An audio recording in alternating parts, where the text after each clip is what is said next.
This is Tuesday's lesson, and it's on S22, which is lesson 4 in module 4, and we're still advanced factoring, which is undoing multiplication. Same thing. You're just looking at some more problems that have a linear term. Their first leading coefficient is going to be greater than 1, and how we can break that down. So we learned yesterday in the Monday lesson that if we get in a problem like this, like say 2 is leading, then we can break it up into 2 parentheses. I can break this up into 2 and 1, which I know. And then 12, I can try 3 and 4, 12 and 1, or 6 and 2.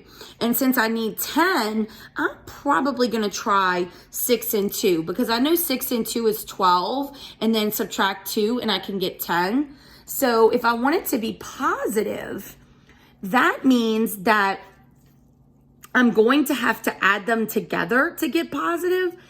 Subtracted. So the 12 would have to be positive and the 2 would have to be negative. But when I go to check it, I get negative 12. And that is not right. So I'm going to have to try another set. So 2x and 2x. Maybe I'll try 3 and 4. So if I try 3, I'm going to get 6 and 4, which gives me 10. That could possibly work. So if I put 3 and 4 here, and I get 6 on the outer and 4 on the inner, and I add them together, and then I'll multiply the end, I get the correct answer. So notice I had to try twice to actually get that. Oh, guys, excuse me, my throat's killing me. So let's do the second one. So now I've got a different problem. I've got a 6 in the front. The 6 factors are 6 and 1 and 2 and 3. So I can use either one of them. So I'm going to try 6 and 1 in one and 2 and 3 in the other, because then that way I can play with the back number. So the back number is 6 and 1. And notice I put my factors for the back on this side and my factors for the first term on this side so I can keep them separate. So if I try 6 and 1 here, if I put 6 here, I get 36 and 1. That's not going to give me 5. So then if I try 1 here, that gives me 6, and 1 here, wait a minute, that might work. So then what happens is I get 6, which needs to be positive, and then the inside has to be negative, so it subtracts, but then I get the outer terms would only be negative 1, so that didn't work. So let me try over here. Over here, I can get 6 and 2, which would be 12 and 3. That's not going to give me 5. And then I can give 2 and 6, which is going to give me 18. What did I do wrong here?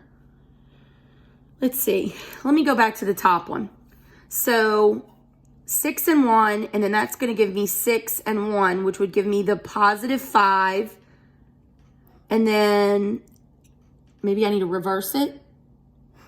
Do you see it, Julie? Wait. Hold on. Julie's videotaping for me. So as I'm showing you how to do this, I'm just making sure that we break it down right. So a lot of times what I'll do is I'll just start fresh. Maybe I need to do, see, I would think it's 6 and 1. But that means I need to have a 6 here and a 1 here. And a 1 here and a 6 here. Would that be right? It would be negative, Well, that would give me 1. It'd be negative 1 and positive 5 for like the end because it's negative 6. Right. So this would be 1 and this would be 36. That can't be right. So what did you say, Try? I said positive 5 and negative 1. So where would I put that? Wait, no, negative 6, positive 6, and negative 1. Okay, so what would be the first factor we're going to put? It would be 6x minus 1 and x plus 1, right? I don't know. Let's try it. No, because that's not going to give you the negative 6. Because 6 divided by... Let's go back to the 3 and the 2. Let's look back at the 3 and the 2. Because you see, if you notice, they actually are giving us a lot of different instructions for this one simple problem. And the reason that this is a struggle is because you have to play with the actual numbers to figure out what's going on. So I may want to go back to the 2 and the 3 because I don't think this is going to give me the right term in the back. So let me try doing 2 and 3 here, which gives me 4 and 9. 4 and 9 will subtract to give me 5. So if I've got 4 and 9, I want the 9 to be positive and the 4 to be negative. So it'll subtract to a positive 5, and there's my negative 6. So that'll give me an answer. But if you notice, look at all the scratch work that I had to do to get that.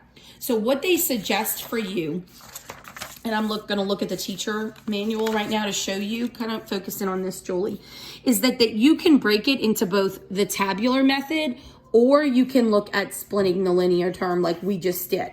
So what we just did is splitting the linear term. But the tabular method works just as well. Look at how they did it.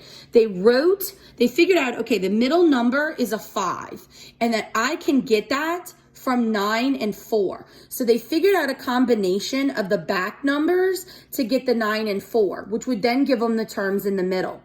For me, that is just another way we have to guess and check. So it might just be easier to sit and play with the numbers within the parentheses than actually breaking it. Did you do the tabular method? Did you do this in high school? Wait, what is it again? Where you break it up into boxes like this? No, we didn't use No, it's generally more in high school. You're going to use this method. So the practicing of it will really help you. So let's do another modeled example. I'm going to move over to your first one. Okay, so go to your problem set for today. Your assignment is to work all of the problem set. So let's look at one. I'm going to work the exit ticket problem since you're not getting the exit ticket since I'm not there. And I'm going to write it big so that you can see it. So there it is right there. So I am going to break it off. And I'm going to say, okay, 8 is going to give me 8 and 1 and 4 and 2. Those are my possible factors. The right side possible factors are 1 and 1. So I know that the back side has to be 1 and 1.